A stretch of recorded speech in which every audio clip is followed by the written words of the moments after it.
Today on Tikifire Toy Reviews, Marvel Legends Infinite Series, Machine Man.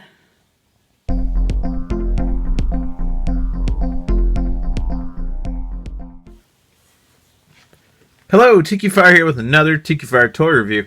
And today I've got a review of a figure that I've been wanting since I was a kid. And as far as I know, I've never seen another Machine Man figure. But if they did put one out, it must have been maybe like in the 90s or something. I don't know. But I love Machine Man and I love this action figure. This thing is so dang cool. Alright, and we're going to take it out and take a look at it in a minute. But first, let me tell you about Machine Man. Machine Man was originally appeared in the 2001 A Space Odyssey comic. This one right here, number 8. And this was from 1978. It's got a 77 copyright on it, but I know it came out in 78. So, and he was called X-51, as it says there. The capture of X-51. Now, this is not a comic from my childhood. Surprisingly enough, I did have to pick this one up from eBay, I guess about a year ago. And it's a great little story.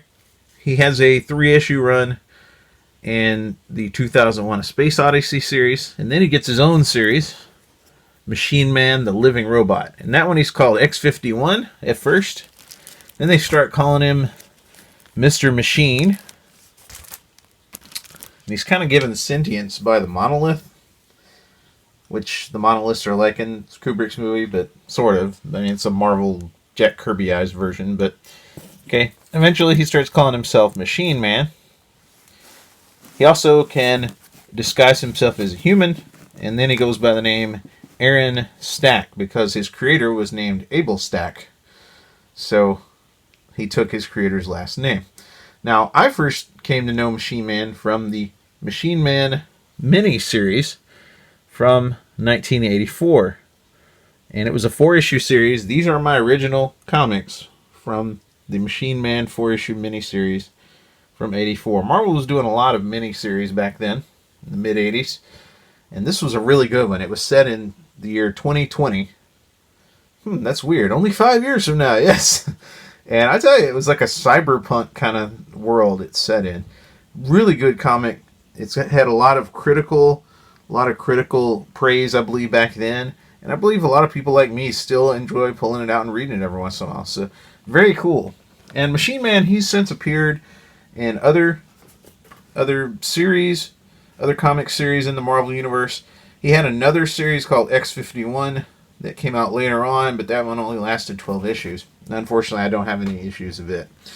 But back to our action figure, which is the real reason I'm doing this review. When I saw this figure in the store, I was like, man, I got to get that guy. And at the time, I didn't have the funding to get it. And I waited and finally just got it off of Amazon about 2 weeks ago. So I've been wanting to do this review. Just finally got around to having time to do it. So let's take a look at Machine Man in the Marvel Legends Infinite series here. Okay, so here is Machine Man, or Aaron Stack, or X-51, whatever you want to call him. I did take him out of the package. In the package, you also have Odin's left and right arms.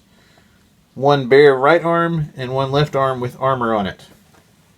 And I'm assuming in one of the other figures, they have the opposite of this.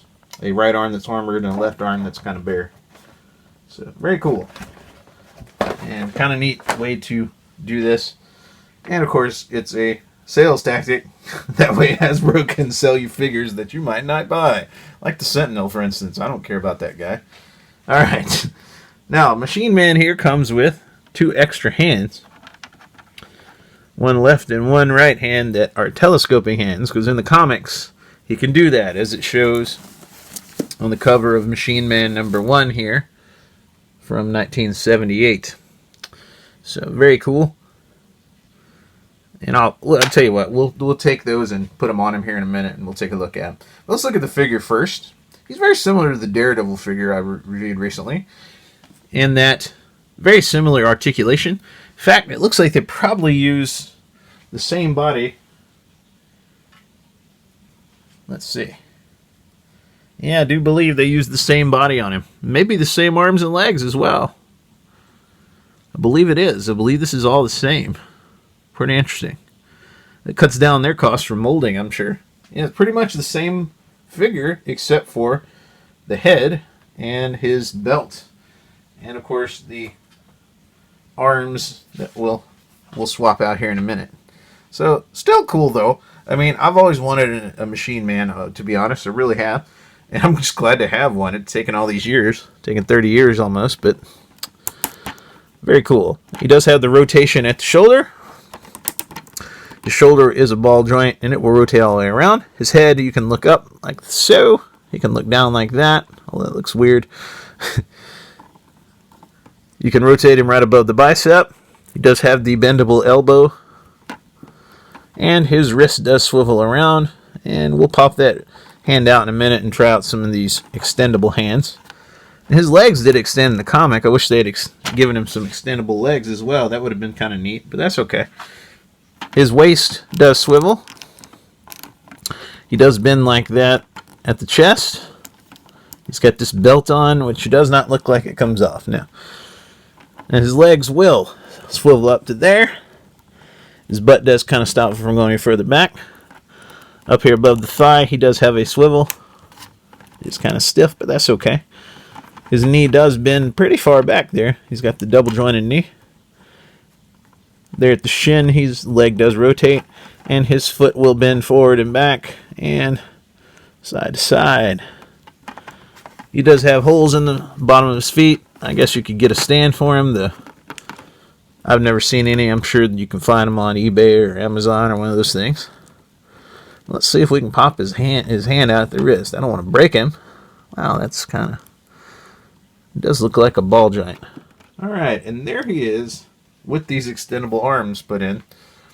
It does look like these hands would probably pop out, and you could probably stick these in there, though I don't know if I really want to try that, but so you could have him grasping something like in the comic here.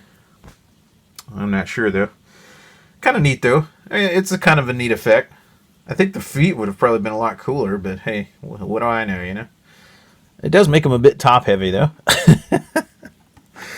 Just be careful when you're popping these hands out, because they do have a very thin membrane. Plastic kind of stick, almost. And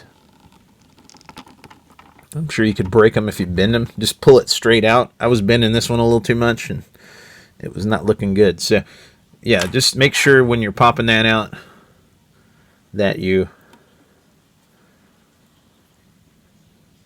just pull it straight out. So it's kind of a neat effect, though. So, that's Machine Man. How cool is that? I mean, that's awesome. I love Machine Man as a character.